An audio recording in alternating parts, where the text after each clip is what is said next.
Olá, meu nome é Enzo Fritz e esse é mais um PRP, Pergunta, Resposta e Princípio, onde aprendemos qual foi a pergunta de Joseph, o que ele recebeu, qual foi a revelação do Senhor e como podemos aplicar isso para a nossa vida.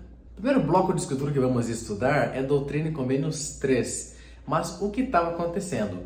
Creio que muitos de vocês estão acostumados com a história de Martin Harris e as 116 páginas do manuscrito.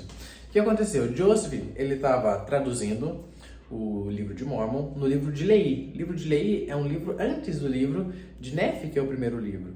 Lehi, pai de Nefi, mas foi perdido essas 116 páginas. E durante essa tradução, Martin Harris, ele era uma pessoa já respeitada, um fazendeiro antigo ali na região. Ele ajudava Joseph, serviu como escrevente e dava auxílio monetário, dava dinheiro para custear tudo isso.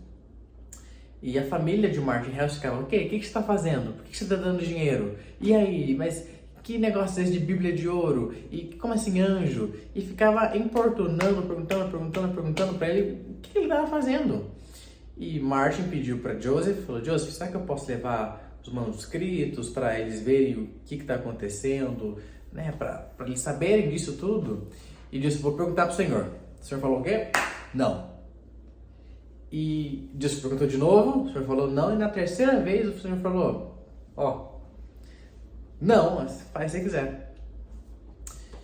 Martin Harris perdeu as 116 páginas do livro de Mormon, que seria considerado o livro de Lehi. E por ele ter perdido, nessa situação, Joseph recebeu essa revelação, Doutrina e Convênios 3, que a gente vai estudar ela, falando que, para começo, né, só para a gente entender de que a obra de Deus não pode ser frustrada. Joseph, durante um tempo, ele perdeu essa capacidade de traduzir, o Senhor repreendeu ele por ele não ter obedecido, mas, como sabemos, como diz o primeiro versículo dessa sessão, as obras de Deus não podem se frustrar. Então, essa é a história por trás da revelação de Doutrina e Convênios 3. Já aqui em Doutrina e Convênios 4, a gente vê que é uma revelação para o pai de Joseph Smith Sr., e a gente vê que foi dada em fevereiro de 1829, antes até da reorganização da igreja ser de fato estabelecida aqui na Terra, que foi em 6 de abril de 1830. E o que estava acontecendo? Joseph tinha já se casado com Emma Smith, agora no caso, e eles compraram uma pequena fazenda do sogro dele. E essa fazenda era em Harmony, Pensilvânia.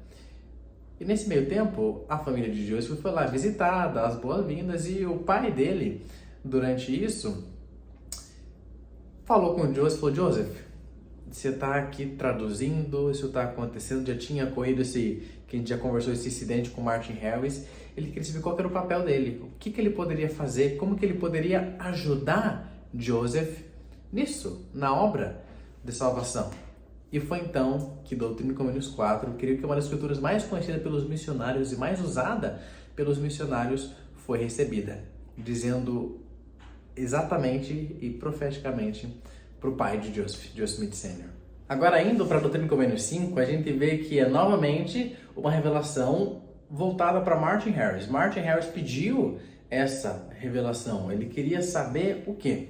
A gente já viu lá no começo do vídeo que ele perdeu o manuscrito, essas 116 páginas, e passou vários meses na casa dele. O Joseph recebeu o perdão e mandou chamar ele de volta para eles se reconciliarem.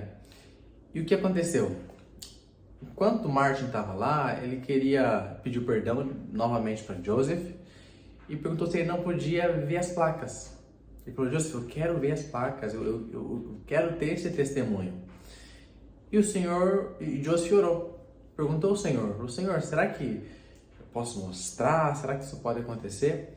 E essa sessão, o Senhor fala que, de fato, ele mostraria para algumas pessoas e mostraria para as 3 testemunhas. E também diz que no final dessa sessão, que Martin Harris, ele veria essas placas, se ele se arrependesse verdadeiramente. E essas foram as sessões dessa semana, 3, 4, 5, onde vimos os bastidores do que estava acontecendo. Lembrando, esse é o vídeo 1, tem o vídeo 2 e o vídeo 3 dessas mesmas sessões, onde vamos falar qual foi a resposta do Senhor e como podemos aplicar essas sessões da nossa própria vida. Até o próximo vídeo.